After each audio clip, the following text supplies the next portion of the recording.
this is Tiffany from iHeartArtBlog.com, and I wanted to show you this fun mixed media pin using Lawn Fawn chevron backdrop stamps. And we're also going to be using Faber-Castell Design Memory Craft products, the Art Grip Aquarelle watercolors, the Pitt metallic pens, and the Stampers Big Brush pen. You can also use a mister or a water brush, some Lawn Fawn trimmings, some various buttons, and then some die cut canvas shapes. I'm going to clear this aside. So we're going to use the Sizzix Flowers 3D No. 2 Bigs die with some canvas, and this is Donna Downey's canvas. And basically you just fold it twice and then stick the corners right in the corners of the die, and then you use 2 standard cutting pads and run it through, and you will get these beautifully cut shapes. So for the last shape, I basically just cut a rough circle. Now on the base shape, or the biggest circle die, we're going to use the thickest chevron stamp from Chevron Backdrops. Stick it onto your clear block, and then using the Stampers Big Brush pen in Cobalt Green, you just apply the ink with the broad side of the marker onto the stamp, and then you can stamp it off.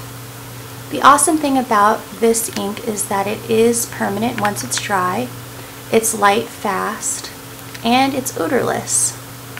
So you can build layers with other mediums using this ink, and it works beautifully with the canvas.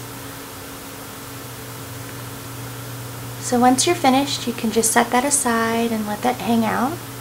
We're going to move on to the middle, and you want to moisten this to get started because we're going to be using the Art Grip Aquarelle watercolor pencils. So you can use your water brush or a spritzer to make it damp, and then you can draw a polka dot pattern with the Art Grip Aquarelle watercolor pencil, and you should see the pigment slide on really nicely.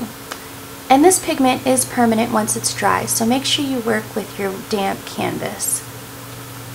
Again, it's light fast, and these are awesome to sharpen because they never break. Then you use your Pitt metallic pen, also light fast and permanent once it's dry, and you just outline each polka dot. It's that easy. You can see there's no messy running drips of whatever. So on the third final piece, we're going to use the thin chevron stamp. You just run your Stampers Big Brush pen across using the broadside. You can also see that you can get various generations from the stamp. You can get up to 4. See, that stamps really nicely. So now you have your 3 layers ready, and you are ready to make the pin. So here are the supplies that you'll need, and I'll list them at the end of the video, but you'll definitely want a glue gun, some felt backing, a pin badge, and various buttons and badges for embellishing. And I'm going to fold each layer. So starting with the biggest, I'm going to sort of fold and crumple it and add my glue, and then I'm going to add the crumpled middle layer and then the final crumpled smaller layer. I'm going to adhere the felt circle backing with the glue gun as well as the badge. So now you're ready to embellish, and I'm going to use my Lawn Fawn pin and some buttons and twine and a brad that I've flattened using my hot glue. And there you go. Thanks